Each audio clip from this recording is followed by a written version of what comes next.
for all the other solar panels that I do own and use, including the Gold Zero model that I have. I have one of those, and while it's okay, it's not my favorite because, one, they're expensive as hell, but I'll talk to you about that in a bit. So all these companies are coming out with pre-made power packs now. Some are your basic models, and some are more hardcore. Because I do this for shit hit the fan, disaster, and stuff like that, I wanted models that would hold up. And then I also wanted models that had enough power to last longer than 1 or 2 charges. The two that I got that are, what do I call it? Heavy duty models, you know, that can be banged around, are this one, which is by Danang, I guess it's pronounced.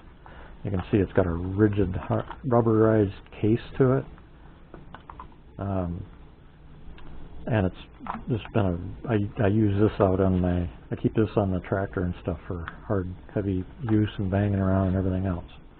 It's got the standard 2 USB charging ports. You can also charge this itself using a USB. It has dual LED lighting, and then of course it recharges itself also with solar, which is really nice. So you just put it in the sunlight and it'll recharge. And again, this is, but keep in mind, by the way, these chargers use these lithium polymer batteries. So it's something to definitely keep in mind, because if they get too hot, you saw what happened to the one that I showed you at the beginning. They blow up like that.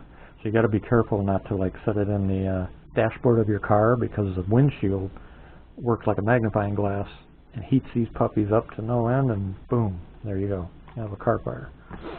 So while you can leave them in the sun, that's not a problem. You just got to be careful where you leave them to get the sunlight. Like I said, a car windshield, because when you do that, this is what happens to them. So I can't blame the product. This one was one of my favorites, actually, because it was my fault. I put it in the windshield and forgot about it. It was in the windshield of my truck. The nice thing is the company's sending me a replacement free of charge. Next is another Danang model. This one opens up and you've got dual solar panels for additional power. This one here this is 15,000 milliamp hours, which means it'll charge a dead cell phone probably 3 times over if it's completely dead. If it's used as a supplementary power source, it'll last days. This one here is a 10,400 milliamp hour, but it's got the dual solar panel, so this one will charge super quick. It also has your standard light in the back, and this one also has a SOS mode and a strobe. So nice little pack. Doesn't have the capacity of the first one, but it's got enough capacity and it's a quick charge because of the dual solar panels. But I wasn't satisfied. I wanted something even more. I wanted something that could just give me raw power for as long as I wanted, pretty much. So I got this one. And this one is by Feel or Bell or whatever. This pack is 25,000 milliamp hours. You notice it's similar to the DX thing on the back, but it's not similar to other. The light is the same, I think. Yeah, SOS, strobe, and standard. Just like the other ones, these both had dual charging ports, and you can also recharge it from USB if you want. But this one has enough solar panels that you can produce enough power in sunlight without draining the battery. So you can use this as an actual power source with all these panels. And that's the nice thing about this. I wanted something that I could do both and this one has enough power and capability that I can charge something else without draining its battery. Same thing. This one is also depending on what you charge, but let's say I want to charge 2 completely dead tablets. I can charge one of them and not pull from the battery in this one. I can charge both of them and not pull from the battery in this one if I'm in direct sunlight. And then finally this one, I was sent this one to just test and try and review, and it's okay. It's got the standard, you know, lights like the other ones. This one's got, this one here I think was made to support both Android and Apple devices, because it's got the standard input to charge it off a USB if you want, but it's only got one output. This output here, or input, I don't know, it's got to be the output, I think, for an Apple. And I can't stand Apple products, so to me that port is completely useless. But somebody that for some reason makes that decision to spend big time bucks on Apple crap, well, this one will work with your stuff. The one nice part about this is that if you've got a tablet or a cell phone that uses wireless charging, this allows that. You set it right on there, little light will come on, but you just set it right here. This is a wireless charging pad. It's the only one of these packs I know of that has a wireless charging pad. You set your phone down and away it charges. So that's kind of a nice feature. You know. And then of course this one has also the light. Oh, you gotta hold it for a little while to get it to turn on, I guess. Pretty bright though. So that is one nice thing about this one. It even comes with its own cable and this cheapo compass thing. Right? So those are some of the pre-made options. And most of these were anywhere from $12 to $24, I think it was, for the big one. Next you've got the other kind of pre-made style. And there's 3 of those. There are 3 of those styles. And the first one is the Goal Zero I had mentioned before. This is a standard Goal Zero mini pack. And this one I have 4 rechargeable AA's.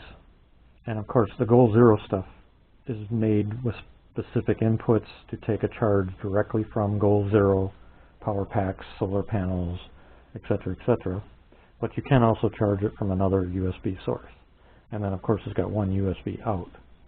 Now how long 4 AA's is going to charge something else I have never tried, because I don't really use this much. This is called the Guide 10 Plus. The other problem I have with Goal, well, before that, another nice advantage to the Goal Zero unit is, you notice I had 4 AA's. Oh, I just slide this in. Let's see, I gotta go this way, I think. And I can drop down and charge AA's. So you've got your option, which is a nice feature. So if I have AAA or AA's that I want to charge, plug them into a USB power source or a solar panel, and I can charge 4 AA's or 4 AA's with the insert that it comes with. Now the one problem I've had with Goal Zero is this. 1, their Goal Zero products are expensive as hell compared to other products. But 2, I keep running into units that they don't last long. See? Look at that. And that's just me tweaking it. And this one I've already opened up and tried to repair by putting some pressure on that part in there that I know. But the damn thing keeps doing this, which means it's not very rugged. And that obviously, especially for the price, you know. And sadly, I had the other pack, what the hell, Sherpa, I think it's called, where it could produce AC power, and that thing burned out too. It just, so I've moved away from the Gold Zero stuff for those reasons. But it is a nice little kit, the way they've set it up. It's just too bad they're not reliable. At least haven't done for me. Now, if somebody from Gold Zero wants to replace my Sherpa and this thing, hey, I'll do another review. I'll put it through the paces just like I do all my other stuff, and we'll see what happens. Next, your next option are units like this. And this, let's see if I can get the thing to open. There we go. What these are pre-made power kits. You know, I got your dual. You can charge it from an outside source, or you can charge something else, obviously, because it's a power pack. This one's nice because it'll tell you the charge state. I'm at 97%. It'll tell you, I've got that open. It'll tell you how many milliamps I'm outputting per bank when I'm charging something. So if I've got something plugged in, let's see, here, let's do the flashlight. I plug something in.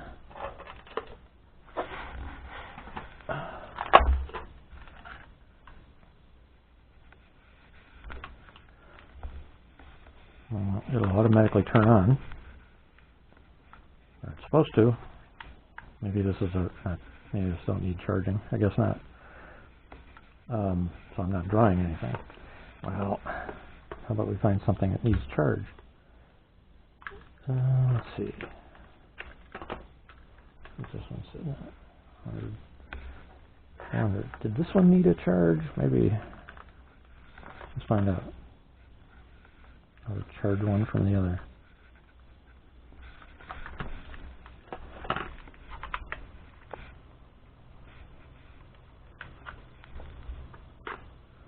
Maybe not. No, this one is. See, now it's drawing 660 milliamps to recharge this one here. So that's a nice feature of this one here.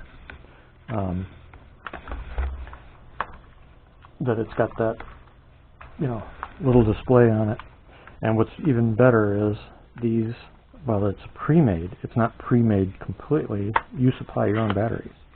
And in this case, standard lithium-ion 18650s.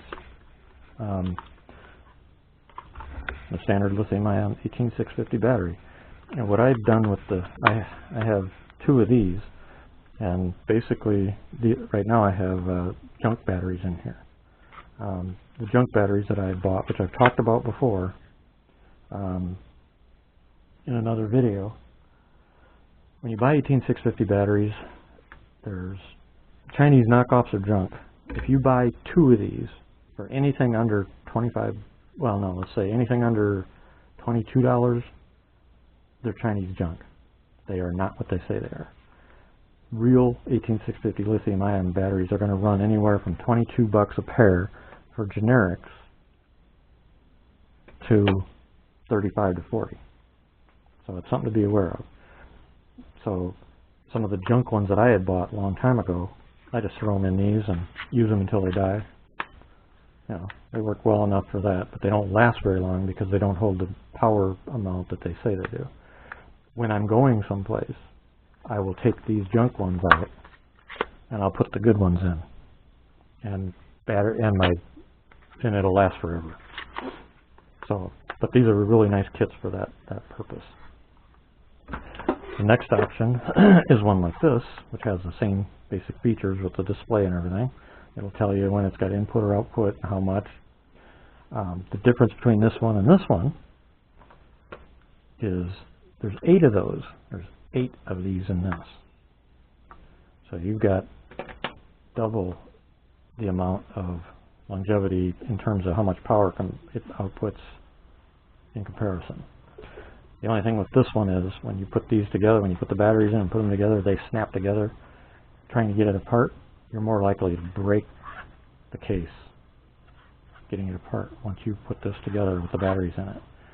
So I have one of these now but I've got junk batteries in it because I didn't realize, and I've got one that's got really good batteries, and it's a 30,000 milliamp hour, which is a lot of freaking power.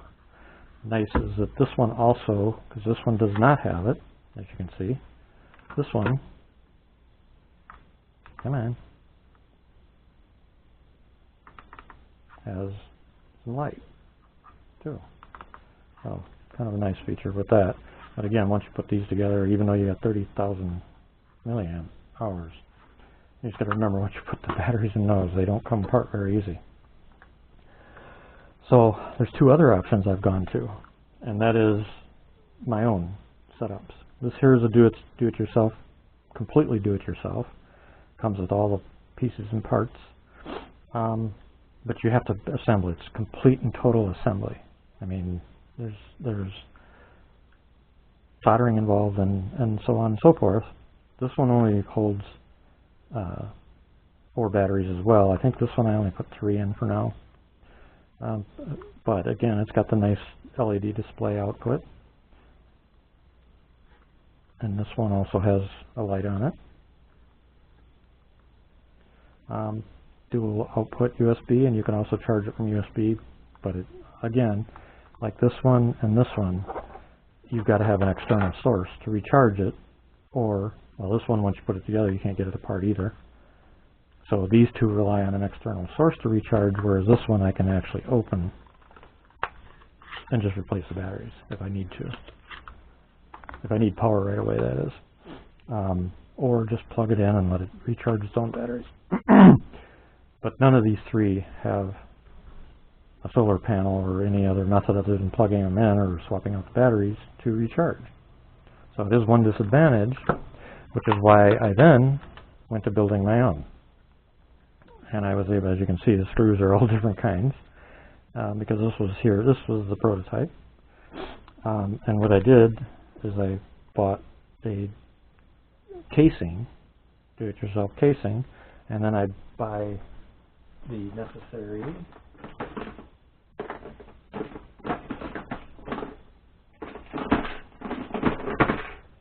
and what I do is I buy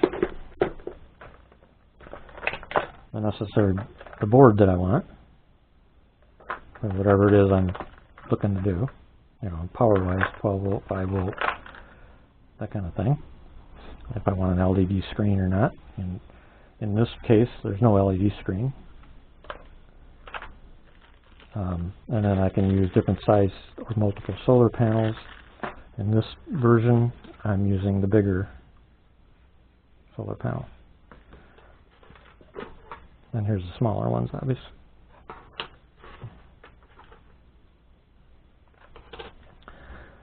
And what I've done is, in these I have 4 of the generic high-end good quality 18650 batteries. I've gone to the board that works on the end cap for this, and it's got dual USB output for charging. It's got input so it can charge from an outside source. It also has a nice little end lamp, which is blue, which I like, but it also added a nice lantern type light to it. I got to figure out how to put a hook on here so I could hang it actually. I haven't done that yet. And then of course I can change modes too. So I can reduce the power or turn it into a flash. That's SOS. And then it can also recharge by solar. So I've built a bunch of these now for friends and family and whatnot, but there's some mods I want to do. I'd like to get it set up so that I could actually put the LED display in it, like I did with this. I need to find a way to hook something up so it can hang, like for using as a lantern. And I need to find a source for little dinky ass screws so I don't have to use all sorts of different sizes to hold it together. So that's another option. To total, this cost me, I think, not counting the batteries. I think it was like $7 total in all parts and pieces, but it requires assembly. So you got to know how to solder, you got to know some electronics, that type of thing to do it. But in the end, it's holding up just as well as any of the pre-made prefab ones. My wife carries one all over just as an emergency backup. She keeps it in the car now, I think. Anyway, so those are the types of power options from this perspective that you've got for portability and whatnot. And then lastly in this subject is being able to use these portable units to actually charge something, because that's the whole point. And two chargers, I've got three chargers that I use and recommend. The first one is the Nitecore, which I guess I moved it or put it away. Well, the Nitecore is, oh, there it is. Yeah, it's sitting back here. This is, again, you notice it's the same as the flashlight. They make the best freaking chargers as well. And again, just like the flashlights, these things are rugged, dependable. You can charge pretty much anything from C cells, D cells, lithium ion, lithium, and it even detects what kind of battery it is, the whole 9 yards. This one's already charged, so, which is nice about lithium because they remain charged. This one here's a standard NIM battery. It'll test it first, give you the milliamp hours. NIM NiCad it detected 1.33 volts, 500 milliamps is the charge it's charging at, the speed. And this one's nearly dead, so it's got a ways to go. So that's the first. But the Nitecore is a little bit more expensive than these other two options. First one being one called Eastshine, which also happens to be one of the batteries that I recommend to people for 18650 and CR132 lithium-ion rechargeables. Now this one is for those of you that just want a charger that works without having to worry about settings or worry about all the extras and things like that. Let me grab, I think I got a dead. There's a Nitecore brand of the 18650, but they're expensive. But my flashlight that I showed you came with it. So they include that. Now, detects the battery, it's detected as lithium ion, it's charging at 500 milliamp, and it's showing 0 amount of time so far, 4.12 volts. With this one, it's so simple that the only option you can to change is 500 milliamp charge or 1 amp charging rate. So how fast it will actually charge the battery. And I think this was like $12. So not too bad of a small charger. Again, it'll charge any size battery. And the last one, which is my favorite backpack charger. Again, it'll do C, D, 18650. It'll do every type. The only type none of these will do, again, and I go back to the beginning, lithium polymers require their own special charger. So lithium polymer is the one batteries you got to be careful with. And you'll notice you can't charge these with these anyway. And it doesn't take 9 volt, so you can't make that mistake either. Now, this one's nice because this one's designed specifically to work with 12 volt DC up to 2 amp. And you can plug it in USB, which is what I'm doing now. It gives you all the gauges. If you put one in, it'll jump right straight to 1 amp charge, 4.15 volts, and it'll tell you 4.2 volts. It'll tell you the milliamp hours when it's done, the whole 9 yards. If you put 2 in or more, it'll drop down to half an amp or to 0.2 amps or whatever, because this is usually used out of one of these, out of a power pack. So obviously, if it tried to charge at the maximum amperage,